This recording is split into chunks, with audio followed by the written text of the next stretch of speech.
各位網友，大家好，歡迎嚟到呢個有咪自由講啊！咁今日咧，其實就想同大家講下，嚟緊我哋呢一個行業嗰個未來個展望同發展，即係我自己嘅睇法。咁喺講呢一樣嘢之前咧，我想講一樣即係題外話，其實都唔係題外話，都係有關嘅就係，即係政府最近出咗個施政報告啊，即係財政預算案啊，咁啊，哇，嗰個赤字大到不得了。咁啊，全部都係咧屌佢啊，話佢做得唔好，或者做得差啊之類嗰啲嘢。咁啊，我其實有一個睇法嘅就係，如果佢嗰個財赤唔係咁大嘅話，香港一早就冧咗。點解咁講咧？你諗下，香港有邊度仲可以賺錢嘅？股票嘅冇嘅，金融嘅冇嘅，貿易嘅冇嘅，運輸嘅冇嘅，航空嘅冇嘅。咁製造業又更加死啦，咁你話嗰個人才方面啊更加冇啦，咁仲有邊一方面賺錢啊？冇。咁政府有邊一方面賺錢啊？賣地賣唔出啦，印花稅又減低啦，咁跟住嗰個薪俸稅又低啦，企業個所得稅仲低啦。咁但係你覺得香港依家啲人仲有心情去上大陸消費喎？咁點解咧？其實好大嘅原因咧，即係我自己睇到咧，就係政府咧。係真係使咗好多錢咧，去撐嗰個香港經濟，即係中小型嘅企業貸款啊，或者係各方面嘅支持啊。你可以話佢做得唔好，係啦，但係佢係真係有盡力。如果佢冇咁大筆嘅嗰個財赤嘅話，香港真係冧咗好耐。呢個係我個人嘅睇法啦。我自己想即係講翻一樣嘢。咁當然啦，學阿成哥話齋，有能力嘅又唔出聲，冇能力嘅就爭住做，係啦，咁冇辦法啦。咁講返正題啦。依家啲人話個市道好差喎，無論係即係建造業啊，政府唔係使咁多錢去搞建造業咧，依家香港基建都冇埋，我話俾你聽。建造業啦，香港嘅裝修啦，或者係呢樣嗰樣啦，話好差喎個情況。但係佢仲輸入嗰個專才嗰啲揸身份證落嚟，2個強積金就可以請一個嘅嗰啲，即係裏邊落嚟嗰啲人，咁更加死啦，即係爭飯碗啦咁點算啊咁樣？咁我就想即係同大家即係睇翻或者分析翻呢件事，即係對我哋呢一行嗰個影響或者係啲乜嘢？其實大家可能其實唔係過咗好耐嘅啫，其實喺早10年8年前咧，仲有啲咩雙非孕婦啊，或者係仲有嗰啲揸單程證啊嗰啲落嚟嘅香港咧，其實香港嗰陣時每日咧係批250個人嘅，係啦，咁但係慢慢之後咧，開始冇咗呢一班嘅新移民，咁跟住咧可靠消息上邊已經有指示㗎啦，2026年啦，要落165000人落嚟香港，就係嗰班即係揸工作證落嚟嗰班。咁165000人呢班人係點樣計出嚟嘅咧？你有興趣你可以攞計數機計一計，就係咩咧？就係165000除2年，咁你大概除720日啦咁樣。佢每一日咧大概係230人，條數就係咁樣嚟嘅。佢就係填補翻每一日少咗嗰250人，係啦。咁你可能問，咁點算啊？咁搶晒啲職位，咁你要諗一樣嘢喎。其實當日每日有250人落嚟香港。香港有冇咩問題咧？其實香港係冇乜問題，因為嗰時我食晒呢啲人啊嘛。但係留意一樣嘢喎，嗰時落嚟嗰啲一係僆仔，一係婦孺，咁佢係做啲咩咧？可能做洗碗啊，做阿姐啊，做下清潔啊，咁唔排除可能做下文員或者做下其他嘅，但係好少可以做到啲專業嘅位置嘅。咁但係呢次每日落嚟嗰200幾人係可以做咩？做好多行業㗎喎。不過依家即係透露聽聞啊，我唔知道其實我知道，當唔知道啦。咁其實係2個強積金就請一個呢啲人嘅，咁大概係18000蚊左右啦嗰個土木工程嗰啲唔知乜咩嗰啲畢業嗰啲都係18000蚊嘅啫。咁要包佢住宿，咁你要2個強積金，咁其實都可以即係香港人個飯碗都保持住啊？唔係，聽聞其實你可以搵兩個白牌，咩叫白牌咧？就係我本身冇做嘢嘅，我幫你供2份強積金啦，咁樣500蚊一個月啦，咁樣而1000蚊，俾多1000蚊就可以請到一個咁嘅人。我聽聞嘅啫吓，我冇話邊個有做過啊，即係依家個情況就係咁樣。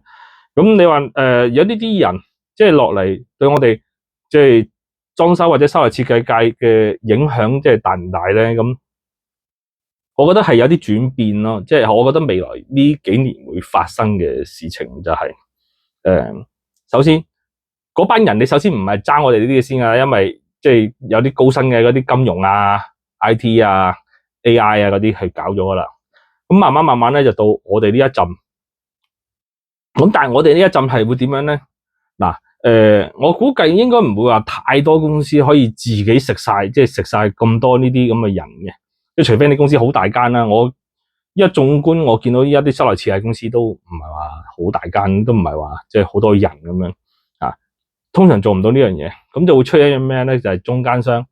其實啲人成日話中間商食差價，中間商係奸商啊咁樣，其實唔係嘅。其實中間商個出現原因咧，喺個社會經濟嚟講咧，就係佢承擔咗某一部分嘅風險喺度啊。咁而中間商嗰個風險承擔咧，就係你俾佢要賺嘅價錢啊。所以唔係話普通依家啲人話中間商好奸啊，其實唔係。咁你譬如泥水咁樣啦，我覺得好少一間公司可以有2個員工就請一個泥水師傅。就算係嘅話，其實亦都幫唔到你間公司啲咩，因為一個師傅其實就唔係話太做到太多嘢。咁反而咧，我會覺得應該會有啲叫做成立一啲叫做泥水公司。泥水公司即係譬如佢入邊有10零人啦，咁樣都係可能請呢啲過嚟嘅。咁佢 OK 嘅喎，佢租一間屋可能瞓8個人又得，即係租2間房嚇，咁樣上下隔床有4格咁樣，每間房瞓4個人咁樣，有廚房廁所咁樣，咁可能會多咗呢啲叫做泥水公司啦，水電公司啦，木工公司啦，油漆公司啦，以至到可能係即係裝家私嘅公司。咁我覺得會越嚟越少咧，嗰啲打單拋，即係譬如可能2個人啊，或者3個人啊咁樣嗰啲，即係我哋俗稱嘅叫做師傅行業啊，即係師傅帶住個徒弟啊，徒弟啊帶住個徒孫啊咁之類嗰啲，我諗會慢慢冇咗啊，越嚟越多嘅應該就係泥水公司、木工公司、油漆公司咁樣去。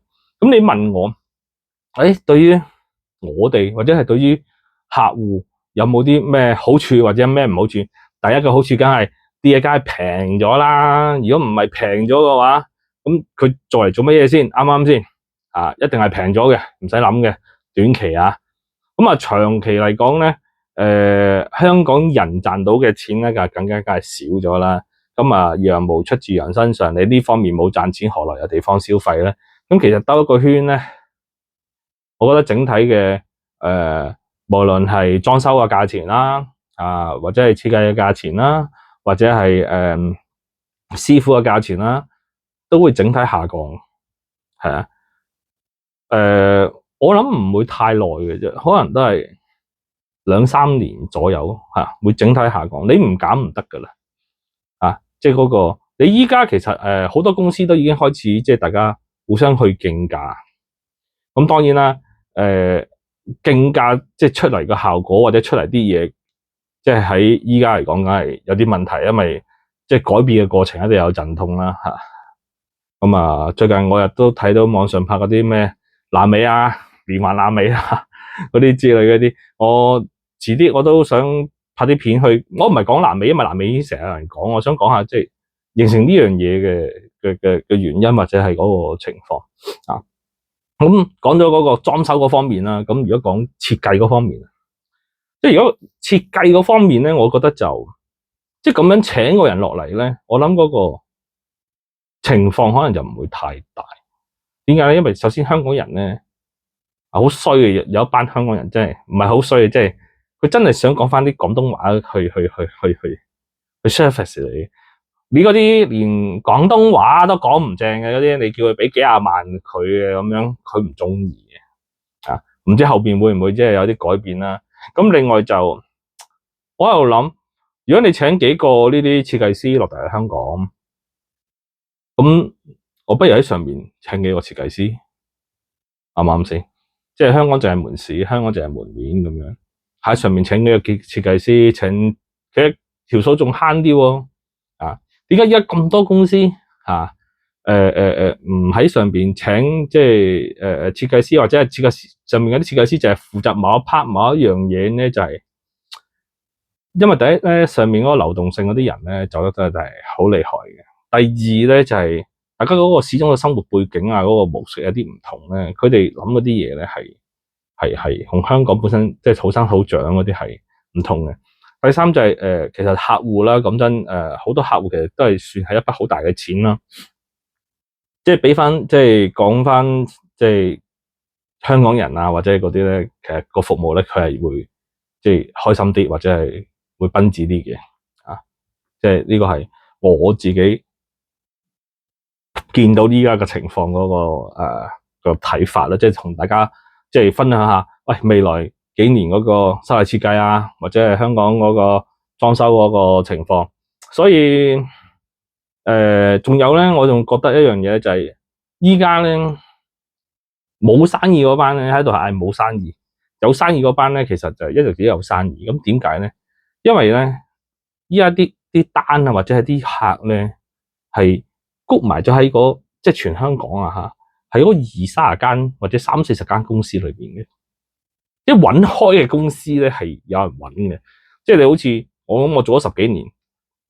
我自己有班熟客，咁你問我揾開我一人揾我嘅，係咪先啊？咁同埋我公司喺即係網上邊啊咁耐嘅嗰個感覺又咁正面啊，或者啲乜嘢客戶都有嘅。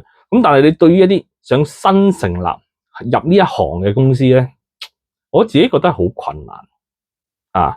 依家嗰個年代已經唔係話你拍兩段片，你做完間屋影幾張相上網，你已經有生意，已經唔係嗰樣嘢啊！所以我覺得依啲後生或者年輕一輩嘅想入呢一行，想做呢一行，其實係好困難啊！好困難，好困難，我用3次困難啊！咁冇啦，今日就係同大家分享咁多啊！